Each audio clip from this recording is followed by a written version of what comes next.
folks. Welcome to a podcast about Catholic things. This is Eric, the ambassador of common sense, and I'm here with Dan, the ambassador of nonsense. Welcome, everyone. And today before we start on the subject, we're going to talk, because we said something about indulgences last week.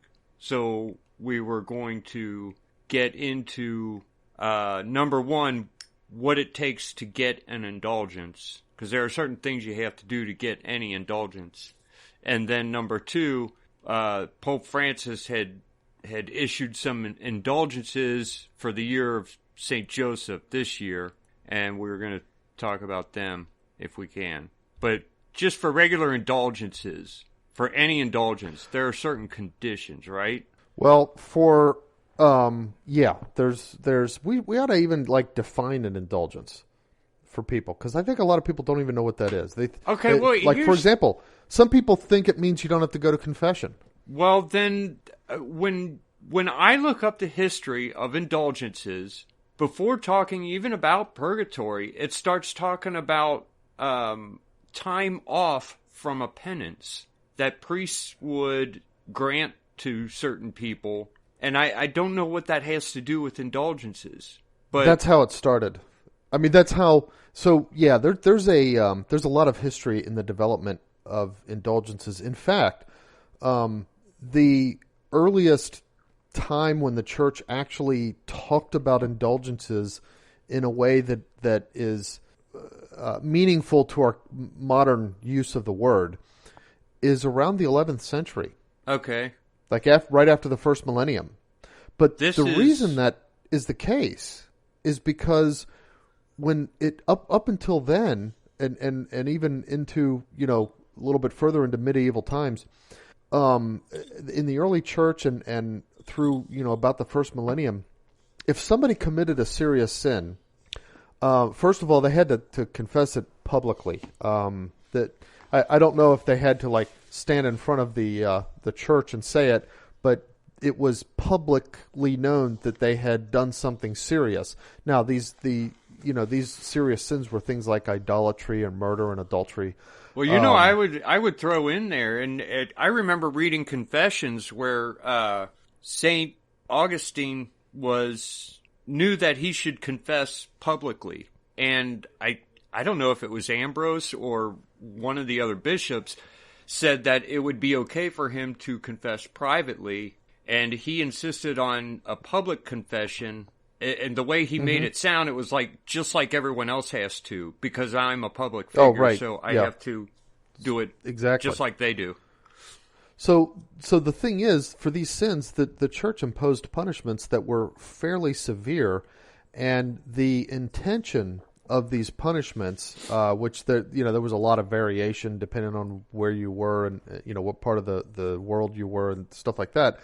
But the intentions of the punishments was to restore the person to perfect readiness to enter into heaven. So the idea was that the punishment not only would be a token of submission to a punishment by the church, which it kind of is today, but would actually have the punitive value of completely satisfying the temporal punishment that sin was going to require, so that person would not spend any time in purgatory because of that sin. Basically, the idea was that they're doing their purgatory on earth through the penalties that were assigned for confession. Can you imagine that kind of discipline in today's world? No. In fact, the earliest confessions, it was, okay, well, that's your sin. Go do the punishment, and then come back after you've done the punishment, and I'll pronounce absolution. So they didn't even get the forgiveness until they did the punishment.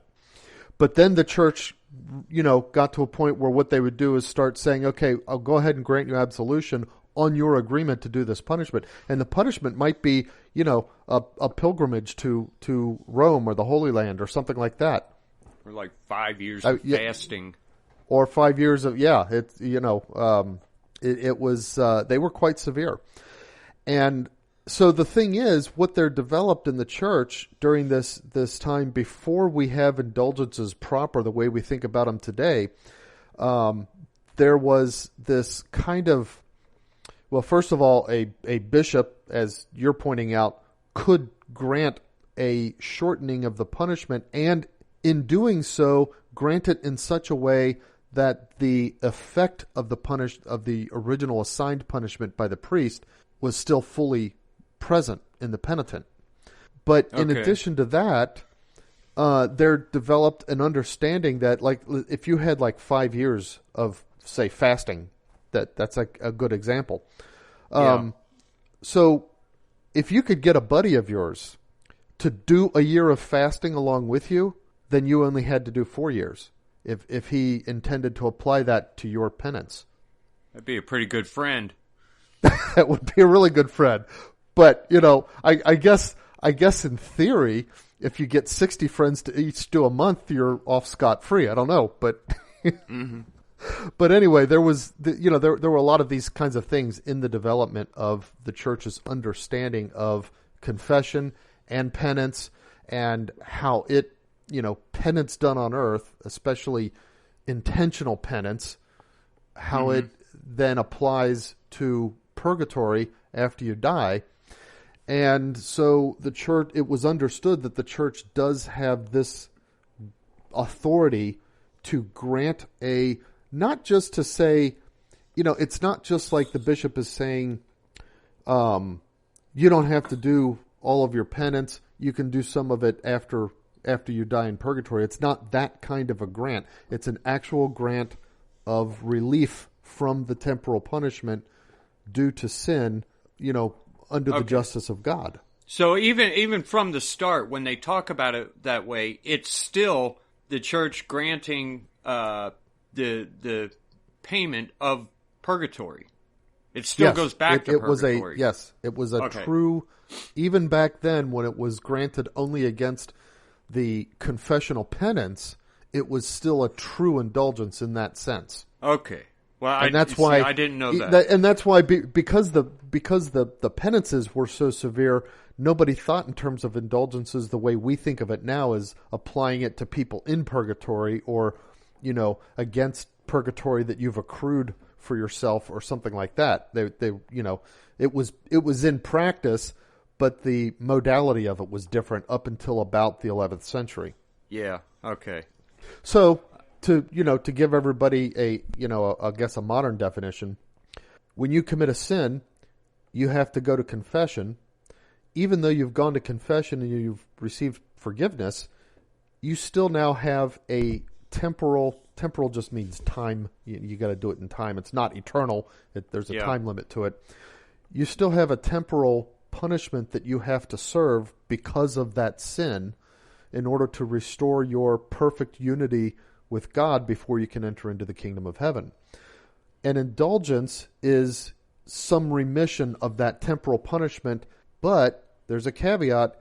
This remission can only be obtained for temporal punishment that has already been merited by your sins, and for sins that have already been forgiven. So you can't apply an indulgence against punishment from future sins, and you can't apply it against the punishment for sins that you've not been forgiven or gone to confession for. Okay. Even if you intend to go to confession for them, the indulgence. I think the confession, like for the plenary indulgence, which we'll talk about in a minute, there's a part of the requirement is receiving sacramental confession, and perhaps it applies to the sins that you confess in that confession. That's part of the receipt of the indulgence. But not for, I've committed this sin, I want these indulgences against it, but I'm not going to bother to confess it for a couple more years because I need to go, I don't know, find a priest who doesn't know me or something like that. That doesn't work. You can't do it that way. Okay. So what are the conditions for all indulgences? So for all indulgences, plenary or partial, you have to intend to receive the indulgence. However, that intention can be a habitual intention. It doesn't have to be an immediate intention. Okay. So, for example, if part of your morning offering is, I wish to receive all the indulgences attached to my prayers and good works this day, that's sufficient for you to receive those partial indulgences. Things attached to various minor sacramentals and pious acts like making the sign of the cross and that kind of stuff. So do you have to know about those specific indulgences in order to obtain them? I don't believe you do. Okay. That's a good question. But I don't believe you do, because I think that's part of the generosity of mercy of the church. Now, it's kind of funny, the way the indulgences work today is different than what they used to. If you go find today nobody talks about indulgences because there's hardly any need to have a listing. But it used to be that people had a list of the different acts and prayers that were indulgenced, and what kind of indulgences it was. So it might say a 30-day indulgence or a 3-year indulgence or a 300-day indulgence and that kind of stuff. And people think, oh, yeah, this will get me, there's 3 years out of purgatory. Well, that's not quite exactly what that refers to. Right, because purgatory a soul in purgatory wouldn't experience time the way a person on earth would. Right? Not necessarily.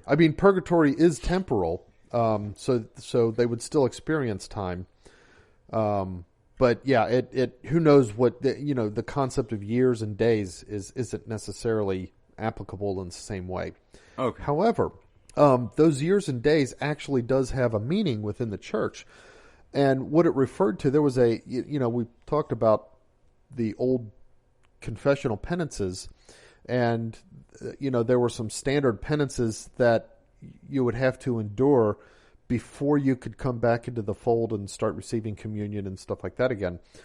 And the days that were assigned to those penances referred, or to those indulgences referred to days of penance. Okay. So a 30 days indulgence, back before we thought of it in terms of purgatory, was a 30-day remission of, so the bishop would knock 30 days off your penance. Today, come back early.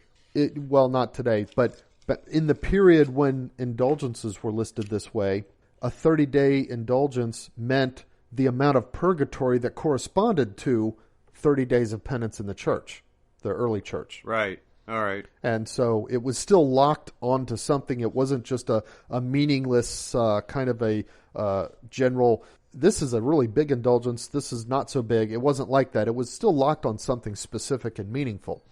But it wasn't specifically days in purgatory the way it might sound to somebody who didn't quite understand that. I see. So that's a partial indulgence. Now, today, it works differently. And I kind of, I don't know if it's, I guess I kind of understand the intention, which is to promote conscientious piety in everything we do throughout our life, throughout our day. But the way a partial indulgence works today is whatever indulgence act it is, as long as it's indulgenced, by performing the act, assuming you're in a state of grace and assuming, you're disposed, you're going to, by that act, further unify yourself with God, and by that act, you're going to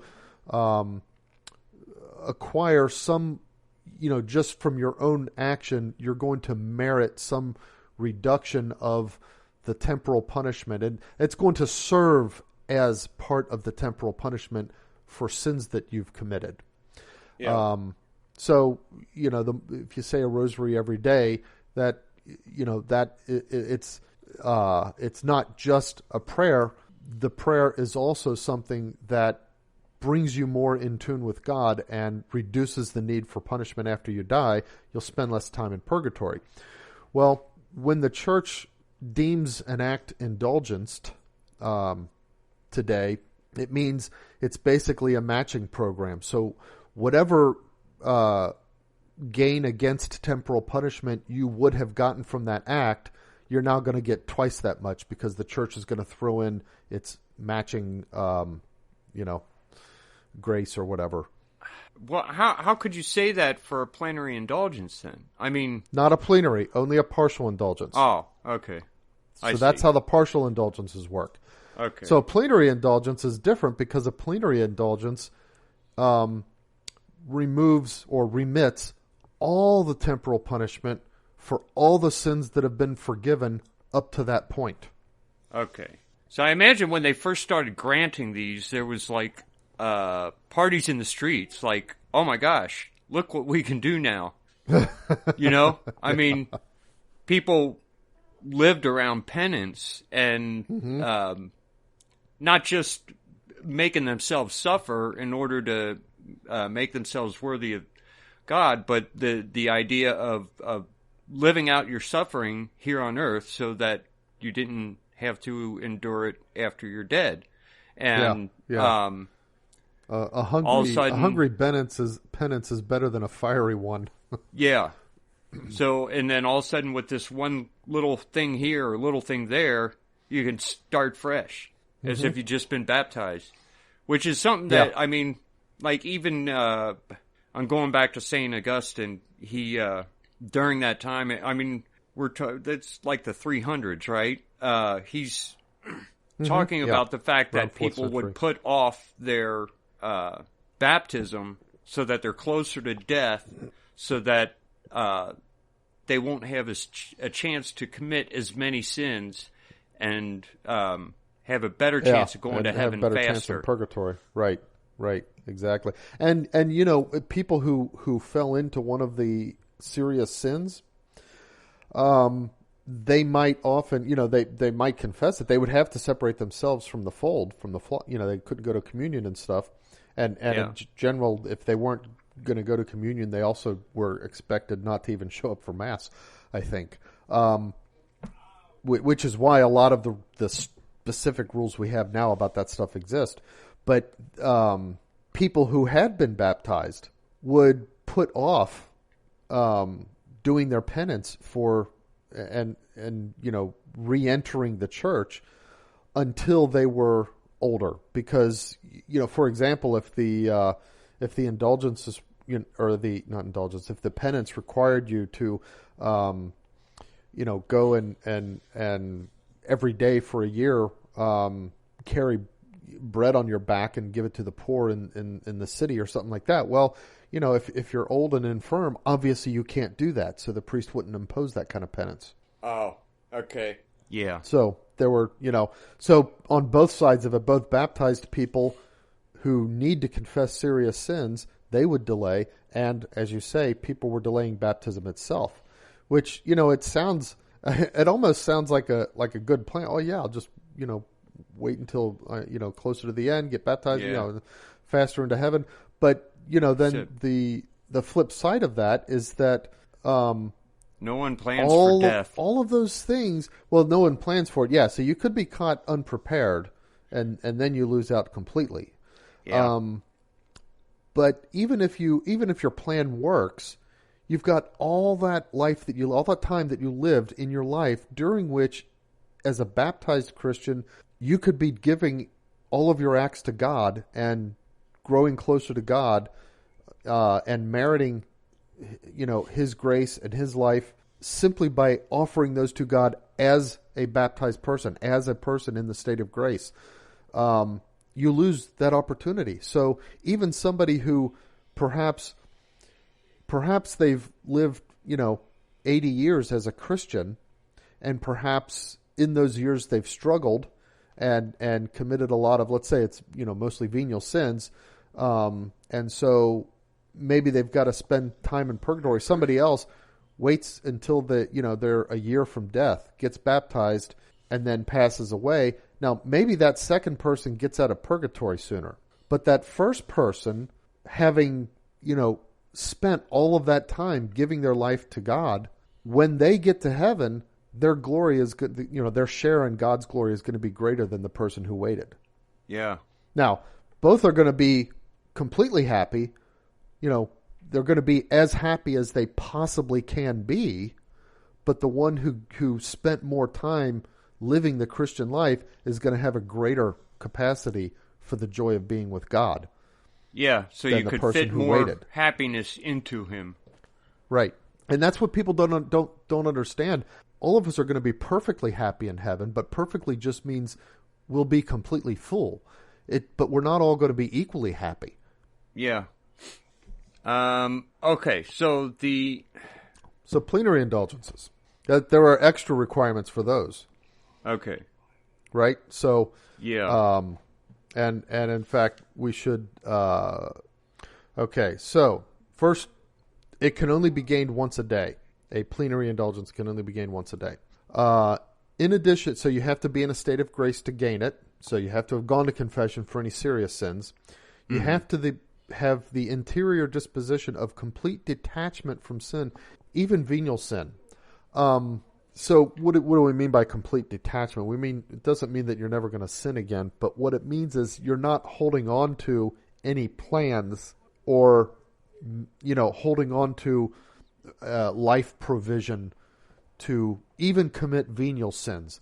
For example, if you've pretty much given yourself to God, except there's one guy who did something wrong to you a long time ago, and you haven't really completely forgiven him. You're not completely against him, but you haven't really. You're kind of holding on to a grudge. Mm-hmm. In a case like that, you could not receive an indulgence, a plenary indulgence, at all. Right? Yeah. I don't. The partial indulgences, I think, may be a little bit more lax than that. But definitely the plenary indulgence, yeah, you would not then be able to receive, I don't know if what are venial habitual pleasures that people So yeah, I mean you go camping once a week or once a year, and on that camping trip you're going to get drunk, and you plan on getting drunk, and oh yeah, you don't plan on not getting drunk. It's like, right, if it's like, yeah, okay, this is, you'll hold on to that, and it's like, okay, except for that one occasions when I do this, then I'll probably drink a little bit, but other than that, I'm not gonna get drunk. And it's like, well, now, wait a minute. It's right. If your intention is to get if your intention is, you know what, I've got to clear that up to next time we go camping. I'm gonna hold you to it. I'm gonna meter myself. I'm gonna, it's gonna be, 1 beer per hour or 1 beer per 2 hours or whatever it is. Okay, that would be an example of, all right, you're giving that up even as a venial sin instead of holding it as, yeah, that's my weekend to get smashed, for example. Okay, so yeah, that would be that's a good example. So anyway, complete detachment from sin, even venial sin. So you have to have sacramentally confessed your sins. So all serious sins have to have been confessed sacramentally. Now, you have to receive the Holy Eucharist. Better to receive it at Mass, but if there's no way, it's not strictly required that it be at Mass. And you have to pray for the intentions of the Pope. That's the hard one. That's the hard one today. Now, I've got a word about that I was kind of thinking of that because my morning offering includes the intentions of the Pope. Well, hold on before we go on to that, because receiving the Eucharist, we were brought up being told that you have to have received the Eucharist within 8 days before or after of doing the act to get the indulgence. I don't know where that came from. And I saw another spot that said 1 month before or after. And then I see some places that don't mention time. Okay, so I'm reading the EWTN, and it says, following the general remarks on indulgences from Gift of the Indulgences, summarizes the usual conditions given in the Church's law. Now, it doesn't... So here's what it says. This is just on EWTN's website. It is appropriate but not necessary I'm glad you brought that up because it's the next point. That the sacramental confession, and especially the Holy Communion and prayer for the Pope's intentions, take place on the same day that the indulgenced work is performed. But it is sufficient that these sacred rites and prayers be carried out within several days, about 20, before or after the indulgenced act. Okay. Prayer for the Pope's intentions is left to the choice of the faithful, but an Our Father and Hail Mary are suggested. So that's, very simple prayers for the Pope's intentions. Okay. One sacramental confession suffices for several plenary indulgences, but separate Holy Communion and separate prayer for the Pope's intentions are required. So remember, they said you can only receive one plenary indulgence per day. So let's say you have, 6 different ancestors that you want to acquire a plenary indulgence. By the way, we didn't say this before. You get an indulgence, you can apply it to somebody else who's already passed away on the presumption that they're in purgatory. Yeah, as long as they're dead. Yeah, they have to be dead. So, like your grandmother and so on and so forth. Right. So, you might have 6, relatives who have passed away that you want to get indulgences for.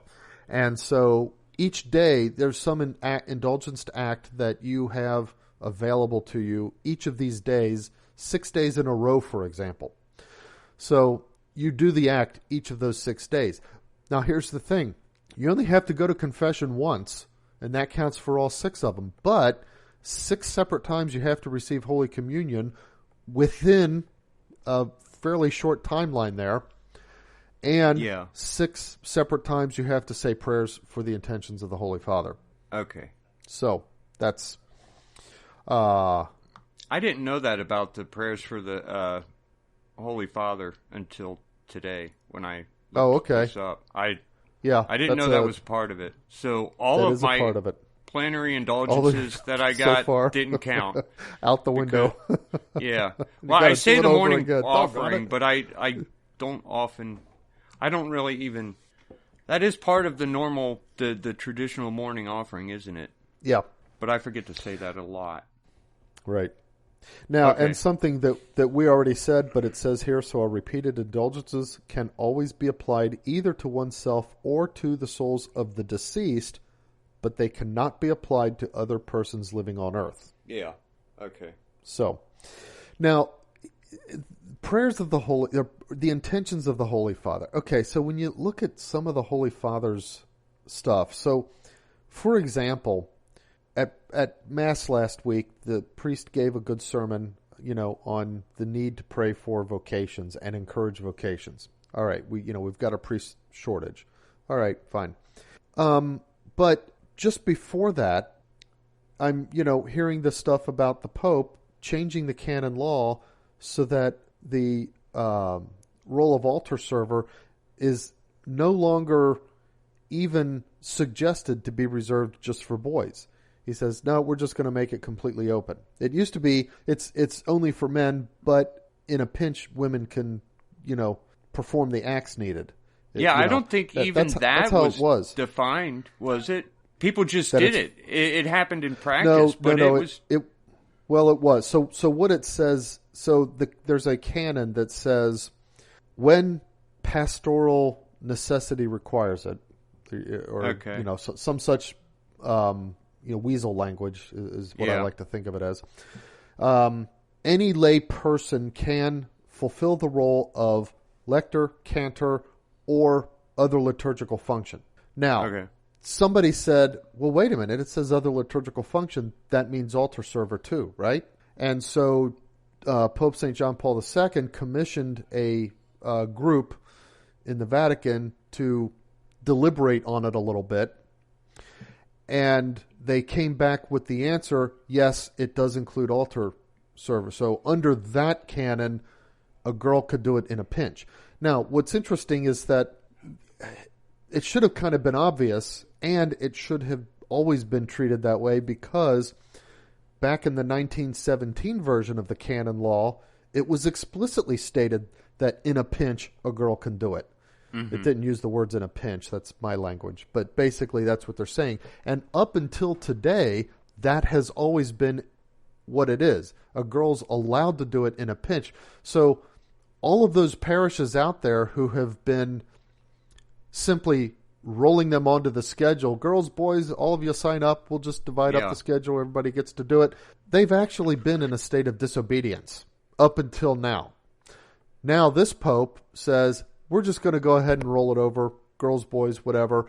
And you can even install girls with liturgical ceremonies and stuff like that. Okay. It seems to me that the Pope's intention, if you look at this, is contrary to anything that might be related to trying to encourage vocations to the priesthood. Yeah. Because you've just taken one of the things that boys can do that is just for them and that points to the priesthood, and you've obliterated that. So, and then if there's other things like his Abu Dhabi statement and various things. And then we get to the Amazon stuff. Who knows what he's actually intending with this secret deal that he's made with China. Okay, so you say, okay, how can I pray for the intentions of this guy? Well, here's my answer to that. Reify the intentions. That reify means make into a thing.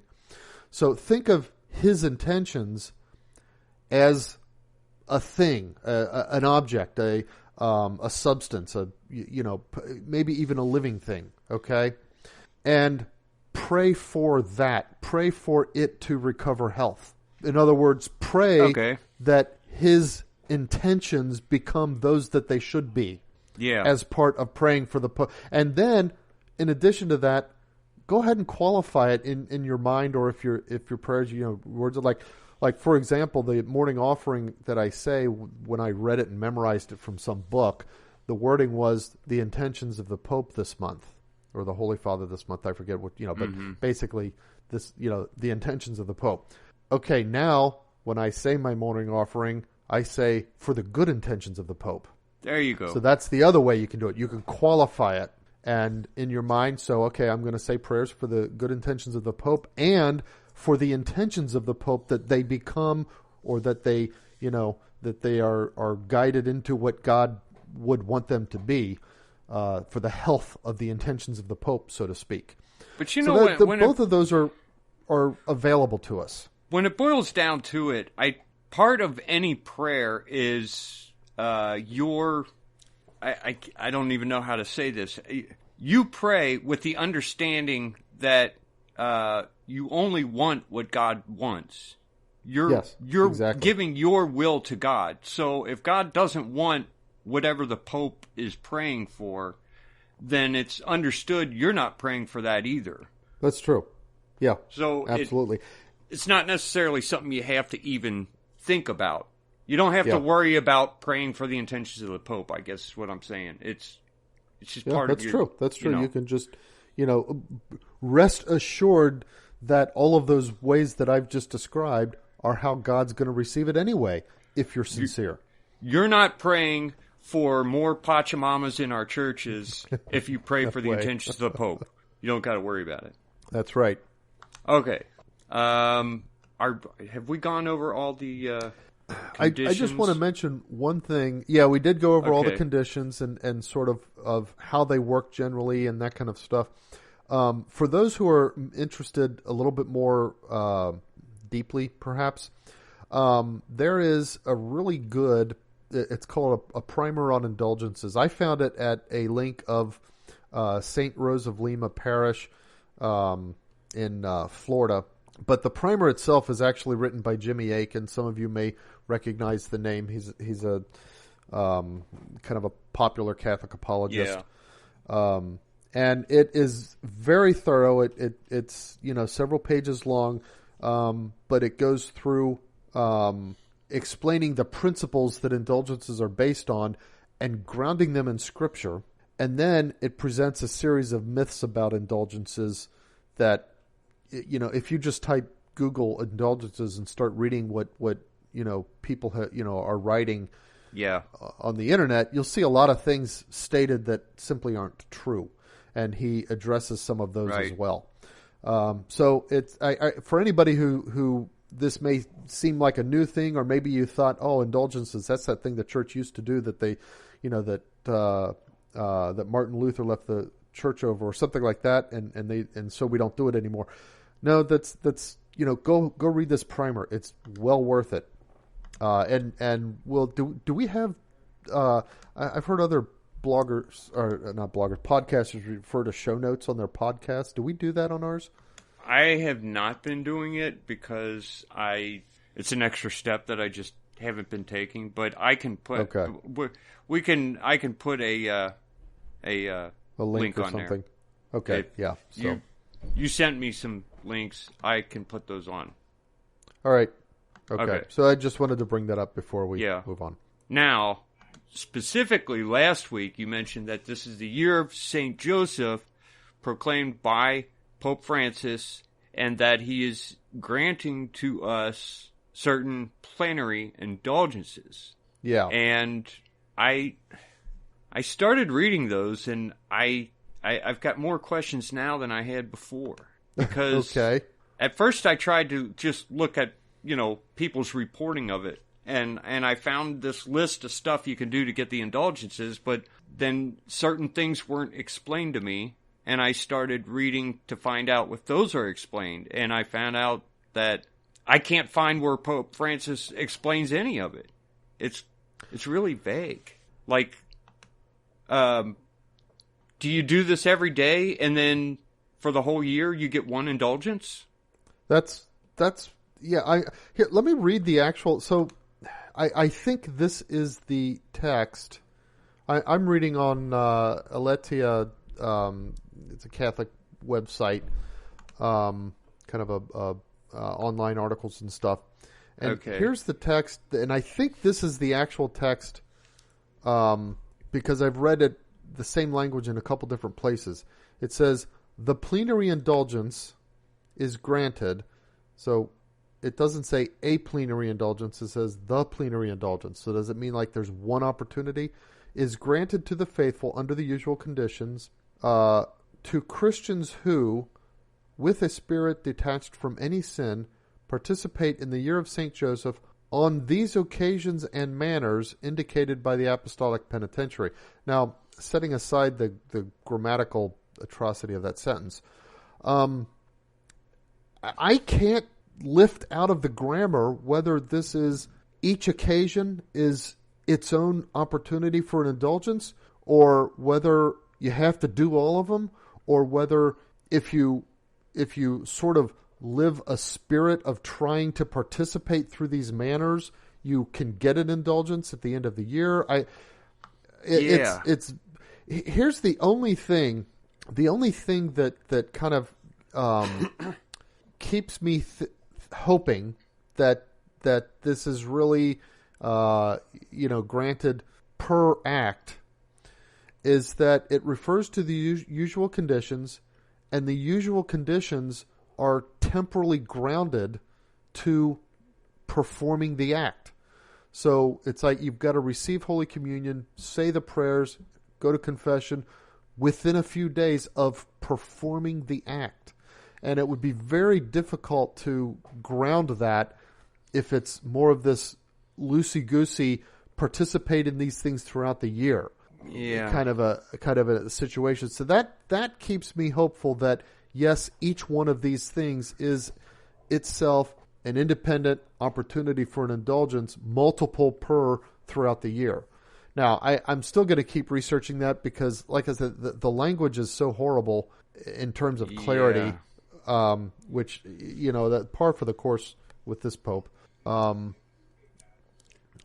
and obviously it's always good to pray to St. Joseph. All of these are prayers and works related to St. Joseph. And it's always good to do that, regardless of the indulgence. You probably do anyway. Yeah. But the little things like, therefore, those who, following the example of St. Joseph, perform a corporal or spiritual work of mercy will also be able to achieve the gift of plenary indulgence. Following St. Joseph's example, perform a spiritual or corporal work of mercy. Does anyone get through a day without performing some kind of spiritual or corporal work of mercy? And what do they mean by following the example of St. Joseph? They just mean quietly without fanfare and I think that means you ostentation. Take your kid and move to Egypt to escape a king who wants to kill you. Was that his corporal work of mercy? Yeah. I don't know. Save Jesus' life. It did. Yeah, I don't know. It's like, well, admonish the sinner. I could go berate a prostitute or something. Yeah, and I guess it's my own fault here because we said last week, okay, Pope Francis granted these indulgences. We'll talk about it next week. And so I waited till 2 hours before we start recording to actually look it up. And then I'm looking at it and thinking, I should have done this last week. Because there's a lot of unanswered questions here. More than a week. We'll have to do a follow-up in our next podcast. About what he was trying to convey here. It might help if we... I assume all this stuff is written in Latin. I'm reading this. Okay, everyone who entrusts their daily activity to the protection of St. Joseph, and every faithful who invokes the intercession of St. Joseph, so that those seeking work can find dignifying work, can also obtain the plenary indulgence. See, they say the plenary indulgence as if it's just one. I know. So you can do pretty much anything and get a plenary indulgence, but it's a year-long thing. So if you mess up in that year at all, commit a mortal sin, I don't know. You know what? If you want to be safe and get a plenary indulgence, maybe go to one of the older ones that are still available. Because a lot of them were not tied to a specific year, and we should do a show on that. Like that's true. What, Leia? The various opportunities for plenary indulgences. There's a lot of them.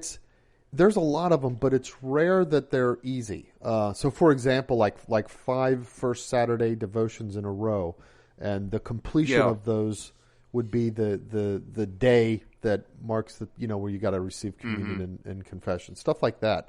I remember one that was we should look those up and do a show on it. Do a rosary with your family. I remember that was one. I can't remember who granted it, and I thought, oh, cool, we do one every week, so what's the big deal? Wow, and then I found out active? No, it's all 3 decades. Oh, it's long rosary. The whole 15. You got to do the whole thing.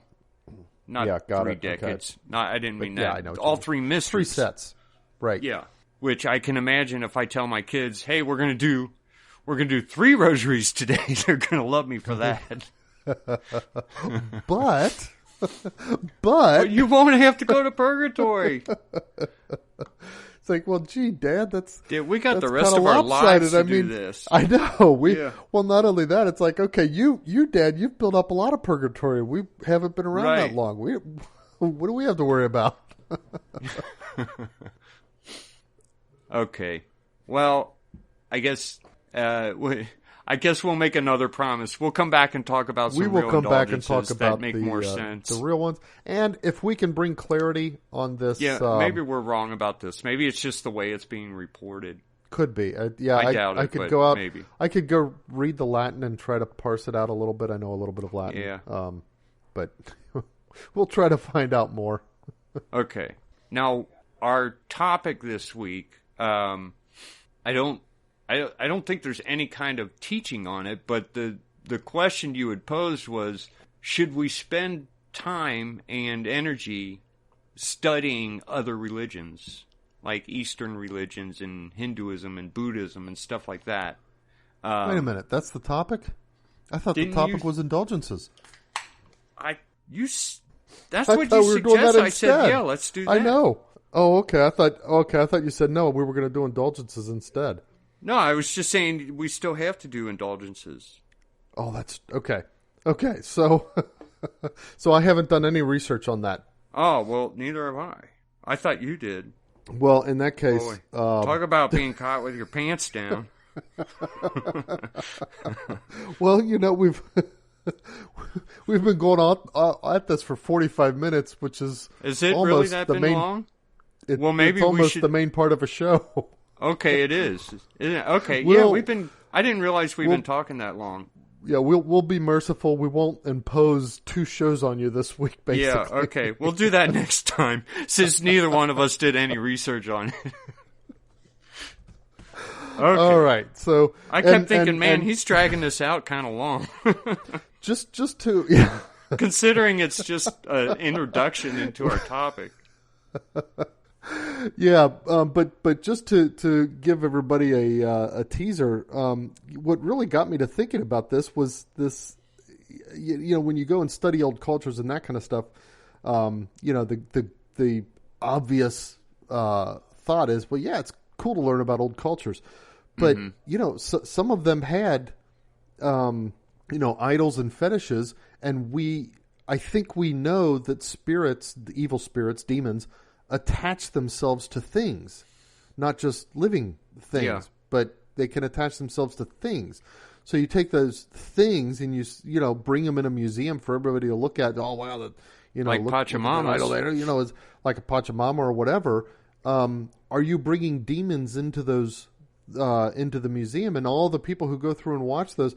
Are you exposing them possibly to some kind of influence? So that's what kind of got me to thinking about the question generally. And I thought, you know, that's a bigger question that we should really kind of explore and discuss is, you know, to what degree, in what manner, and with what care is it right? Danny's computer crashed, and he said, oh, shoot. And he's going to try to get it going again, I guess, to get the recording again. I'm going to pause it anyway. Okay. All right. Let's see. We had a computer problem, and we're recovering from that. And I think we're at current events, aren't we? Yeah, we were about to talk about current events. I think we I don't know exactly when mine froze, but I think you probably heard what we hope to talk about next week. Yeah. About, you know, so. Other religions. Okay, let's go into current events. Yeah, other cultures and so forth. Okay, there's and a I'm thinking bunch specifically ancient cultures. I mean, cultures today, obviously, you want to know about them in order to convert them. But I'm talking about ancient cultures particularly. Okay. So. You know, okay, I don't know what to do here with current events. This week I'm just going to read a bunch of stuff that I saw. But we predicted all kinds of things that's going to happen, and now all that stuff is happening. So am I going to report each one that happens as it happens? Because we all knew it was coming.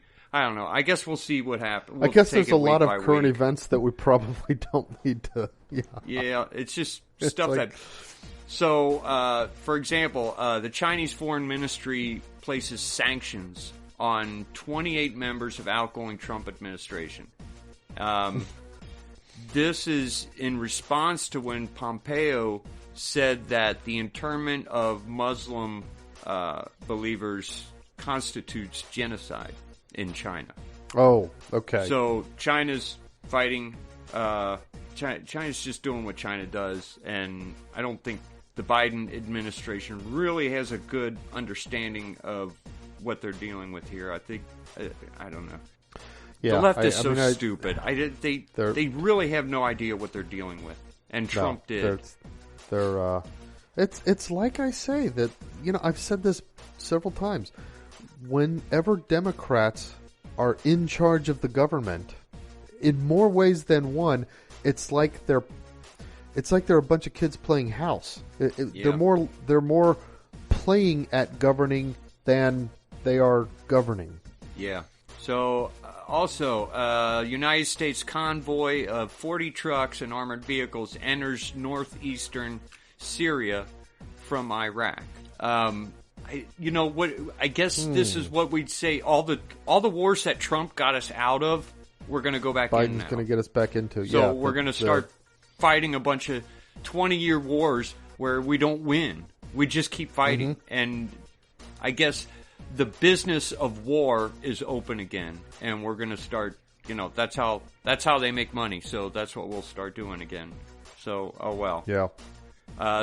And another thing you said from very early on is that, like, ISIS is going to start up again.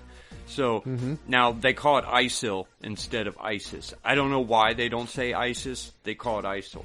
Obama did that. But right. In Baghdad, Iraq, there was a suicide attack, killed 32 people, injured 110 others. This is, you know, it's starting again. It's starting.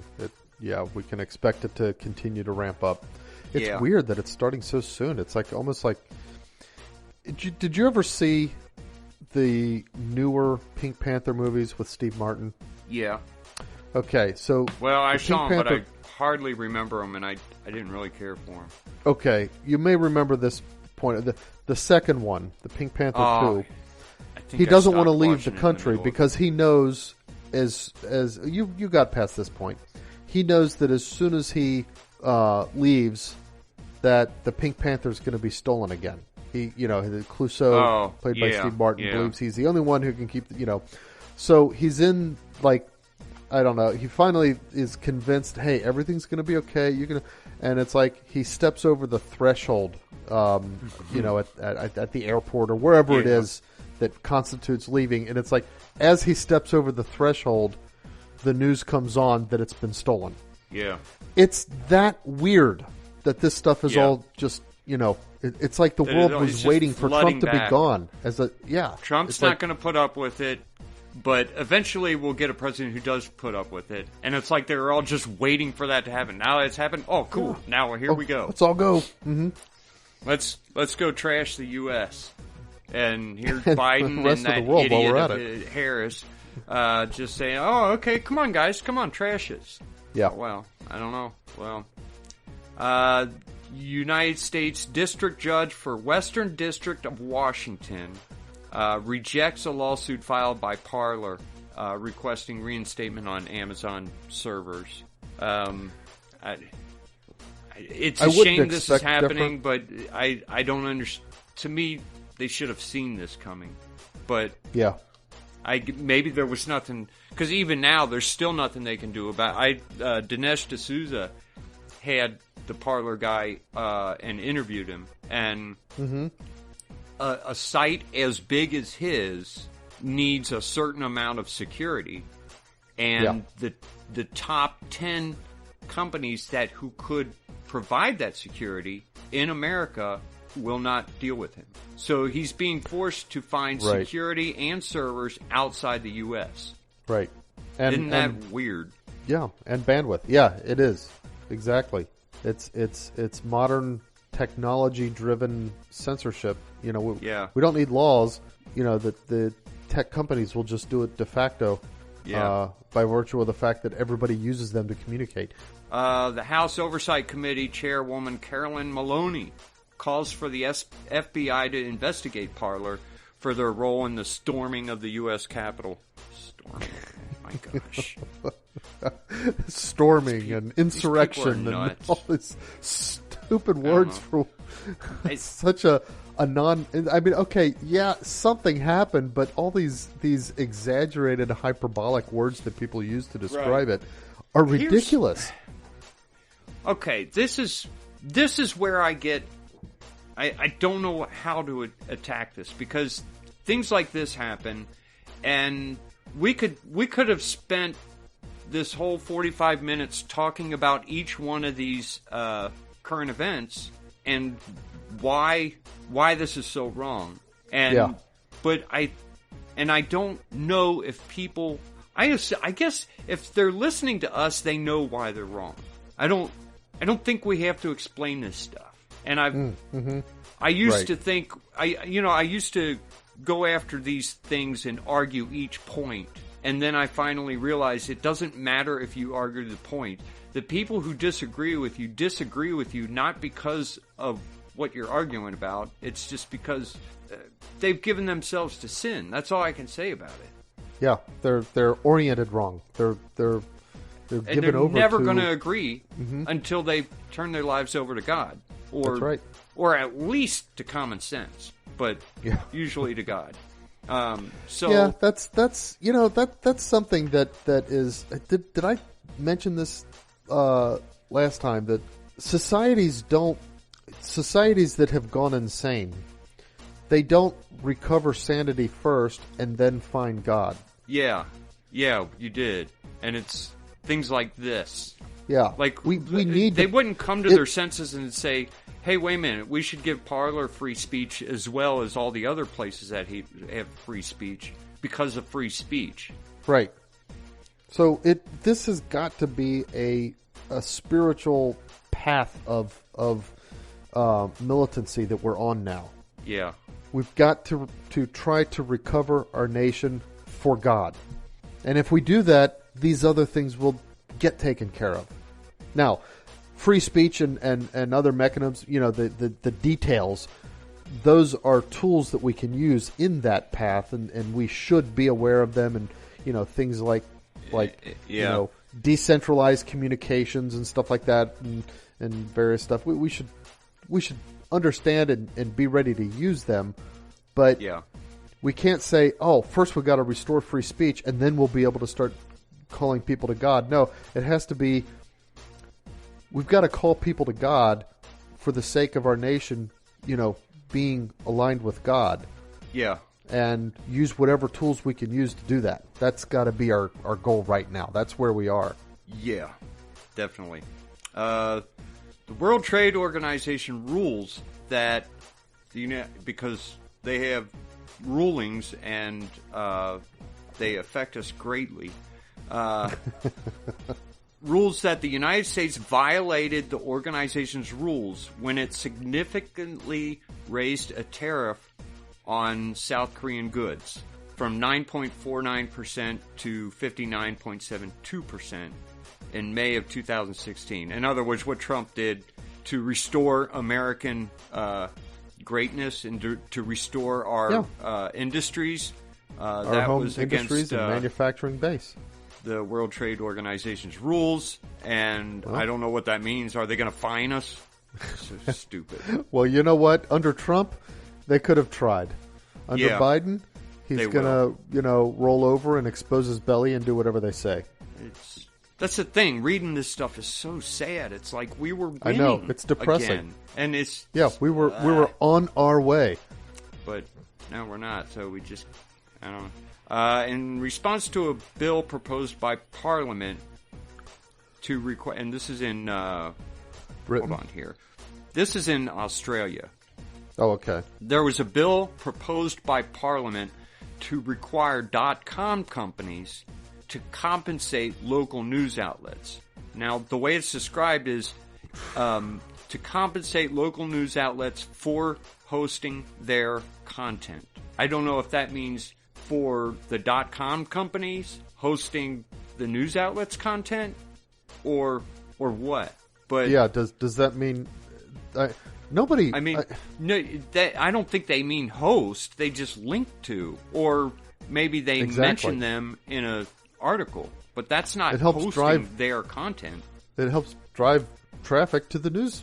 Yeah, and sites. if they have if the news puts part of their content on, say, YouTube, and then another company links to that YouTube, or even has a frame within their website showing the YouTube content, they're not hosting that. I think this is a bunch of people who don't quite understand how this stuff works. They don't get how the internet works. And so Google is threatening to block Australians from using its services if the bill becomes law. So I guess what we're seeing here is finally a country says a country is crossing Google.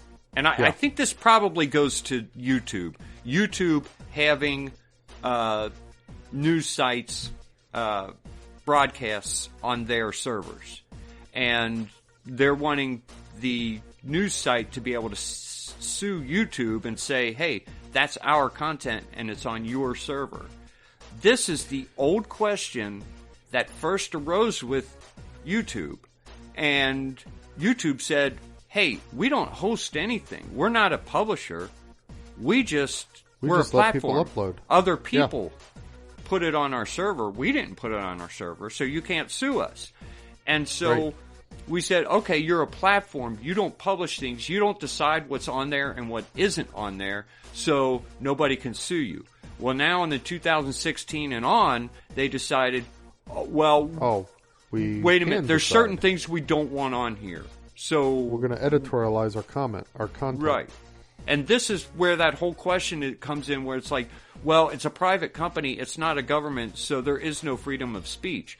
Okay, fine. There's no freedom of speech, but they are now liable. They are now liable for hosting content that doesn't belong to them because they're not a platform anymore. They're a publisher. It's hard to get that through to some people. I know it's you really can't have it both ways. At least under American law. I don't know if the Australian law works the same way or not. So I would love it if Australia did it, and then suddenly YouTube and Google was gone from Australia, and people saw, hey, wait a minute, they seem to be surviving. Yeah, they're okay without Google. They made their own lives work. So I guess imagine you can have life without Google. Yeah, I think that would be great, but I don't think that's what's going to happen. I think Google's going to win and force Australia to be part of its domain, because we now have one world ruler, and that's Google, who is actually being, I think, controlled by China. Because you notice Google doesn't do all this stuff to the Chinese. That's true. And China's got some of the most restrictive rules there are. Yeah, so for .coms.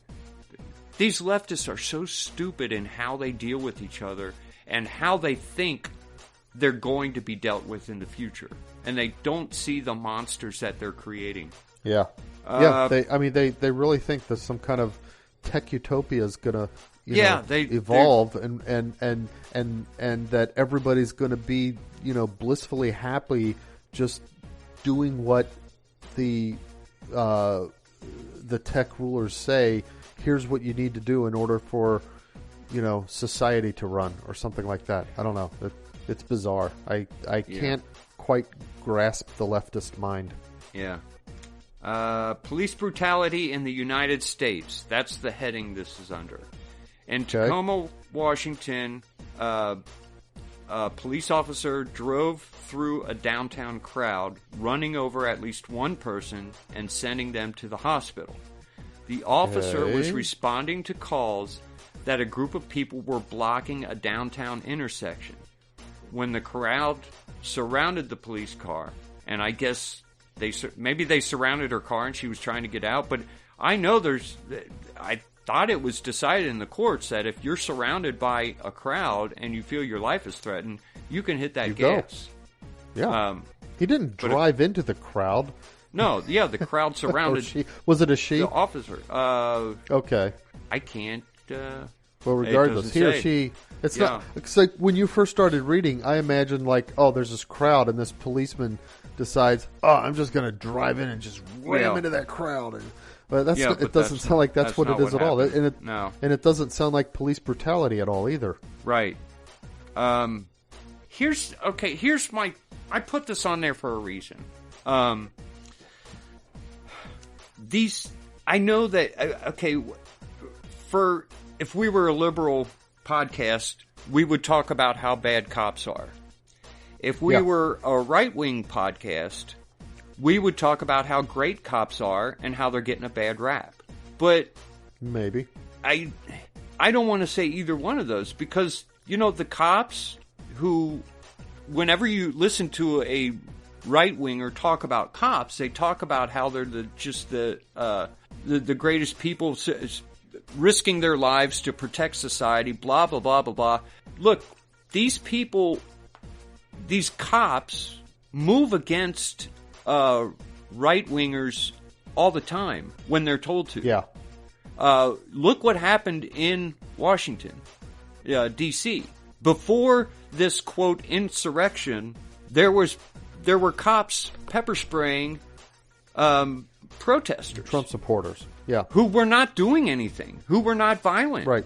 They were just, and they, I saw videos of it. They weren't doing anything, and suddenly they get pepper sprayed, or they get hit with those beanbags or whatever. Right. I'm sorry, these cops, they're getting what they deserve.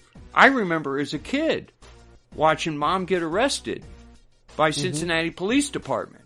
For what? For protesting abortion. She wasn't protesting abortion. Violent. That's it. Mm-hmm. She was holding a sign. That was her crime.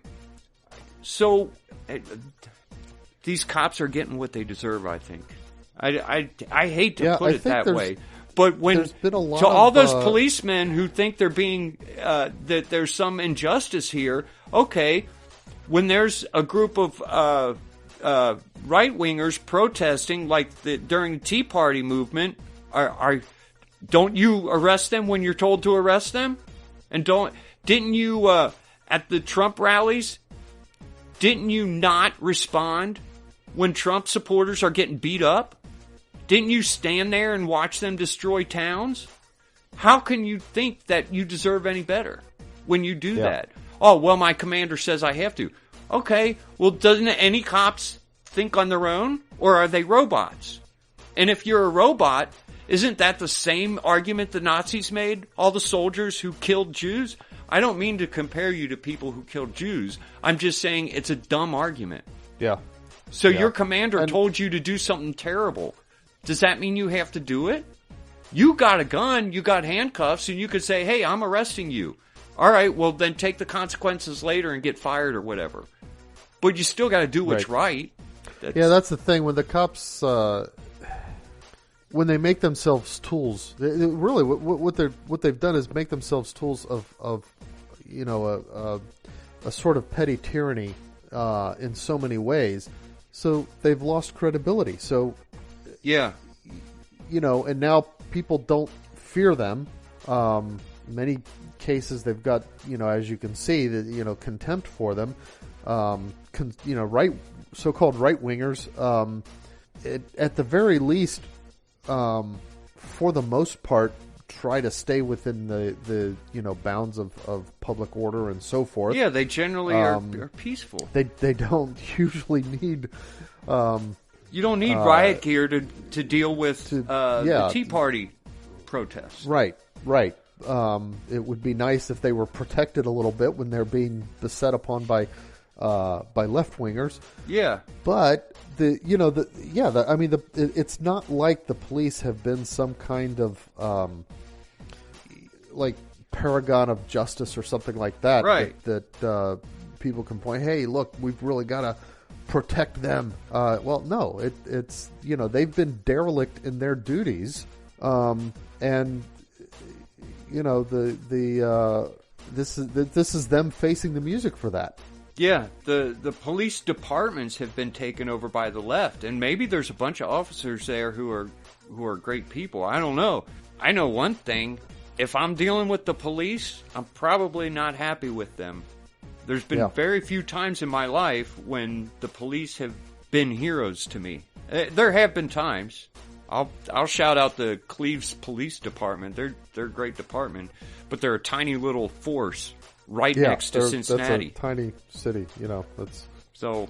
I don't know. I wasn't even going to talk about that, but I saw it in the news. I thought I'm going to bring this up. Brought it up. Yeah, and okay. Moving on, for the second consecutive day, I guess China is invading Taiwan's airspace. Oh. And this has happened twice now. And, what's Biden going to do? Nothing. They wouldn't do that when Trump was there. No. But now we got Biden. Now that Biden's in, China's feeling their oats. The H5N8 was reported in. Okay, this is how this is listed. Is reported in two backyard hobby gray-crowned cranes in Italy.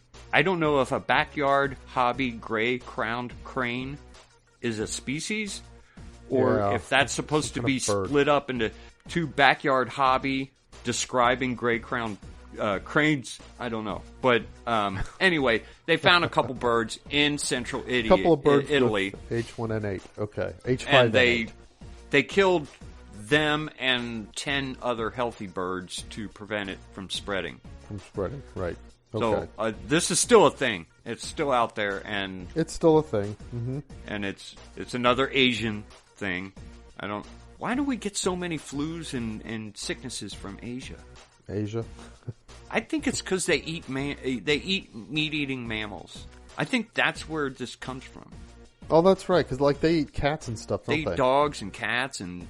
I wonder. there might be something to that. I don't know.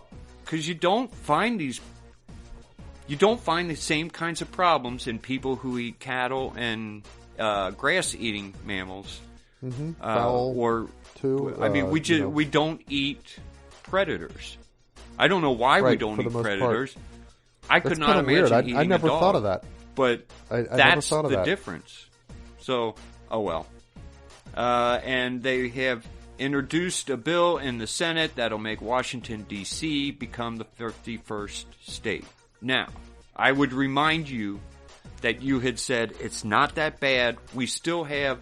They would need the majority vote in the Senate to make this happen. And from what I'm hearing, that is not going to be the case anymore. And they don't have to vote for it. Well, maybe they did vote for it, and maybe Mitch McConnell gave up and said, okay, we'll give you this vote so that there is no filibuster. That's what I'm hearing. There's not going to be a filibuster. If they have simple majority, they can do whatever they want. Get rid of the filibuster. Huh. So yeah, Washington, D.C. is about to become a state, and not long after that, you know who will. Puerto Rico. Yeah. Oh, well. We all saw it coming. We all said it was coming, and now it's coming. We just keep praying. Okay, SpaceX launched a record 143 satellites into orbit on a single rocket. Wow. That's a lot of satellites. 143? Yeah. You know, there are times when I think, we've got so many satellites up there. Why don't they bump into each other? But I guess... When you realize vast spaces, though, it's so vast, and it's even more vast. It's so the further up you go, the more vast it is. Not because there's less other stuff there, but because the surface area becomes bigger. Mm-hmm. So there's more space in space than there is on the planet, and that sounds like a dumb thing to say. Of course there is, but I'm talking about in terms of layers. A single layer of space is much bigger than the entire Earth's surface. Right. And the satellites, we've got satellites in different layers up there. Yeah. All going at different speeds, doing different things, and I don't know. It's neat how many we've got up there. But that's all I got. All right. Well, my browser has restored, so I've got a few what I hope are going to be interesting. Let's see. First of all, Oklahoma lawmaker, and I'm going to get this guy's name, Representative Justin Humphrey. He's a Republican in Oklahoma. He wants to create an official by the Oklahoma, Wildlife and Conservation Department, an official Bigfoot hunting season. Oh, he says, "I want to better be not clear. Go to Oklahoma. We're not." Yeah. No, they said Bigfoot, not Big Nose. I got size 14 feet. Yeah, we're not going. We're not going to kill Bigfoot. Yeah, I know. Jason would be. He would be in straits. Yeah. He says, "I want to make it clear we're not going to kill Bigfoot. We're going to trap a live Bigfoot. We're not promoting killing. We just want to promote hunting him and trying to find evidence." Okay. We've got to... I wish we had the kind of money and time to do stupid, pointless things and go to Oklahoma and make a big show of catching Jason. Bigfoot. Oh, yeah. Hold him up, just net him and hold him up as a prize. We caught one. We found a Bigfoot.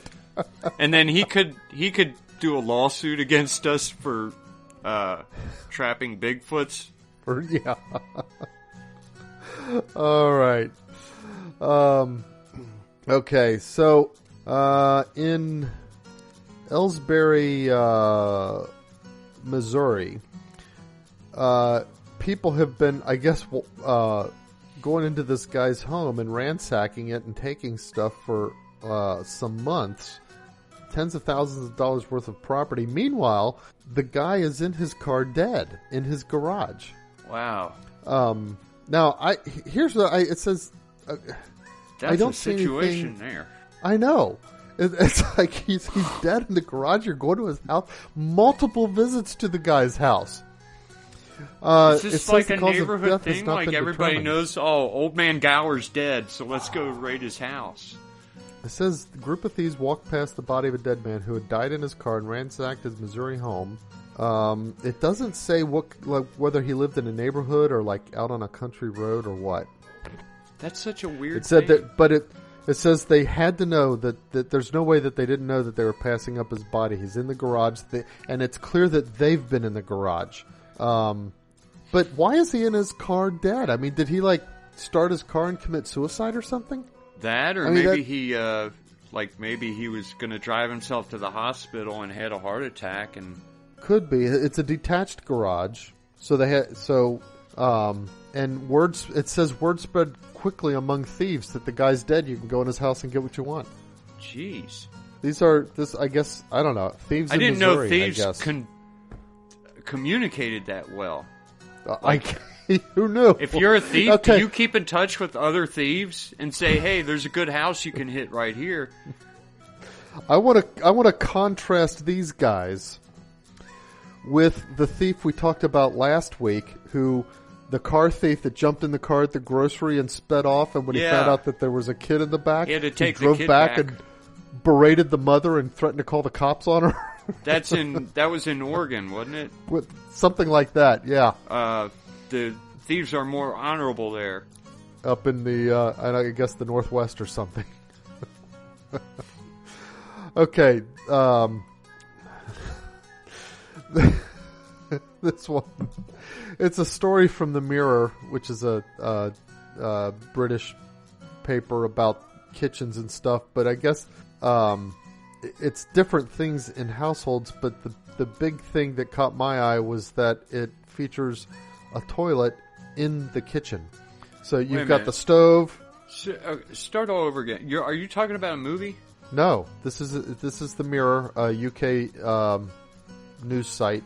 It's a news site, and they feature the article has like some pictures of different odd things that do-it-yourselfers have done within their homes. Okay. But the top of the heap, and the one that they lead with, is a kitchen, and you can see it right there. There's the counter and the with the stovetop, the cooktop, and pots on it and stuff, and the cabinets. But right there next to it in the kitchen is a toilet, a urinal. Is it a urinal? Is there any No, walls there's no around walls it? separating or anything. Nope. So Nope.